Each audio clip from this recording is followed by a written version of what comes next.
Senator Hawley.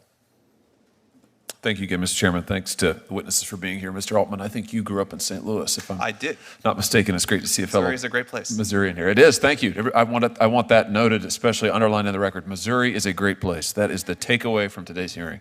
Maybe we'll just stop there, Mr. Chairman. Let me ask you, Mr. Altman, I think I'll start with you. And I'll just preface this by saying my questions here are an attempt to get my head around and to ask all of you to help us to get our heads around what this generative AI, particularly the large language models, what it can do. So I'm trying to understand its capacities and then its significance. So I'm looking at a paper here entitled "Large Language Models Trained on Media Diets Can Predict Public Opinion." This is just posted about a month ago. The authors are Chu, Andreas, Ancelabere, and Roy. And their conclusion, this work was done at MIT and then also at Google, their conclusion is that large language models can indeed predict public opinion. And they go through and model why this is the case. And they conclude ultimately that an AI system can predict human survey responses by adapting a pre-trained language model to subpopulation-specific media diets. So in other words, you can feed the model a particular set of media inputs, and it can, with remarkable accuracy, and the paper goes into this, predict then what people's opinions will be. I want to think about this in the context of elections. If these large language models can, even now, based on the information we put into them, quite accurately predict public opinion, ahead of time, predict, it's before you even ask the public these questions, what will happen when entities, whether it's corporate entities or whether it's governmental entities or whether it's campaigns or whether it's foreign actors, take this survey information, these predictions about public opinion, and then fine-tune strategies to elicit certain responses, certain behavioral responses. We already know, this committee has heard testimony, I think 3 years ago now, about the effect of something as prosaic, it now seems, as Google search, the effect that this has on voters in an election, particularly undecided voters in the final days of an election who may try to get information from Google search, and what an enormous effect the ranking of the Google search, the articles that it returns, has come an enormous effect on an undecided voter. This, of course, is orders of magnitude, far more powerful, far more significant, far more directive, if you like. So, Mr. Altman, maybe you can help me understand here what some of the significance of this is. Should we be concerned about models that can, large language models, that can predict survey opinion and then can help organizations, entities fine-tune strategies to elicit behaviors from voters? Should we be worried about this for our elections? Yeah.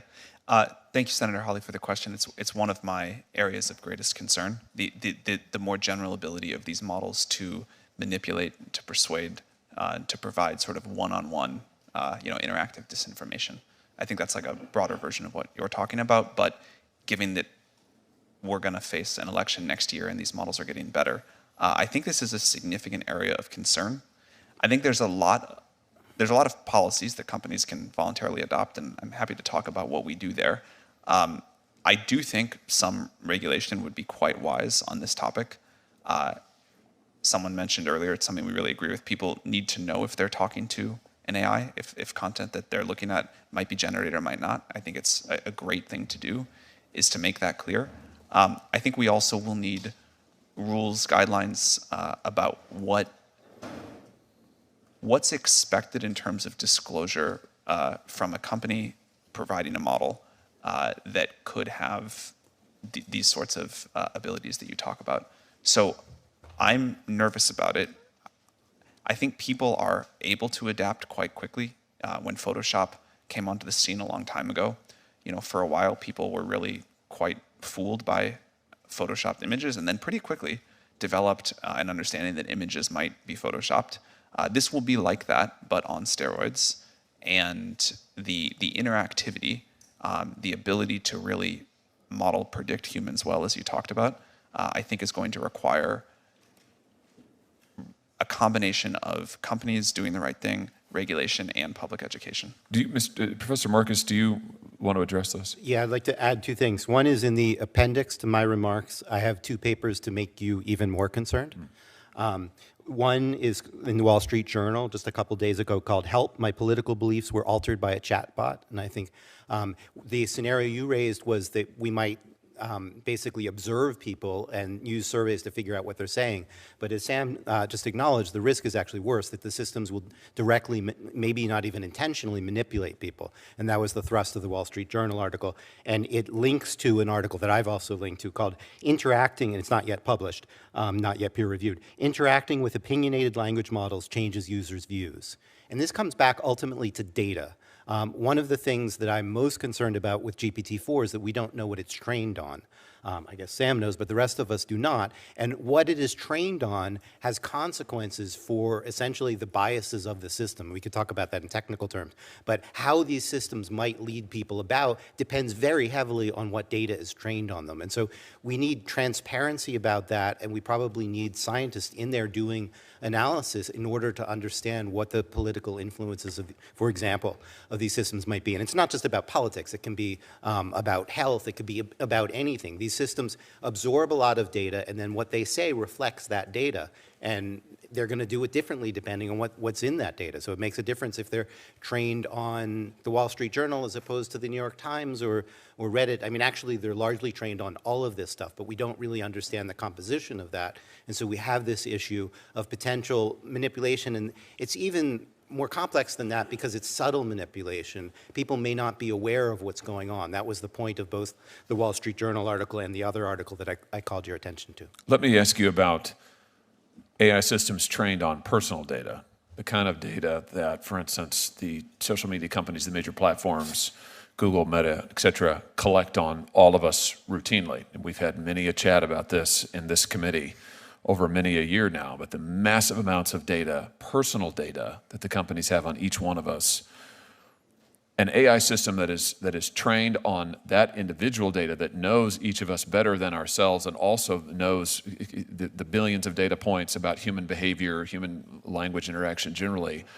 Can't we foresee an AI system that is extraordinarily good at determining what will grab human attention and what will keep an individual's attention? And so for the war for attention, the war for clicks that is currently going on all of these platforms, that's how they make their money.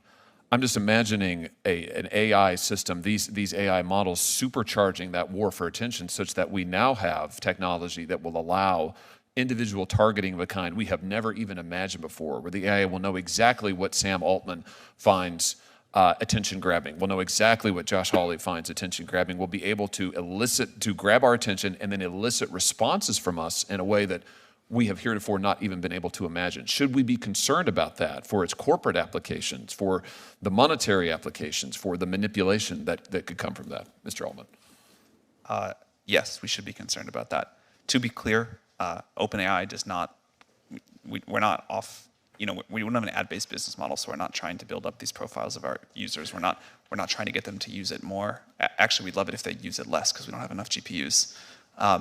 But I think other companies are already, and certainly will in the future, use AI models to create very good ad predictions of what a user will like. I think that's already happening in many ways.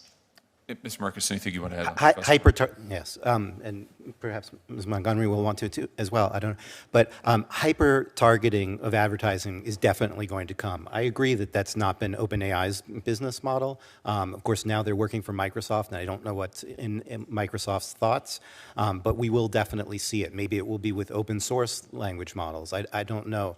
But the technology there is, let's say, partway there to being able to do that, and we'll certainly get there. So we're an enterprise technology company, not consumer focused, so the space isn't one that we necessarily operate in terms of, but these issues are hugely important issues. And it's why we've been out ahead in developing the technology that will help to ensure that you can do things like produce a fact sheet that has the ingredients of what your data is trained on. Data sheets, model cards, all those types of things, and calling for, as I've mentioned today, transparency. So you know what the algorithm was trained on, and then you also know and can manage and monitor continuously over the life cycle of an AI model, the behavior and the performance of that model. Senator Durbin.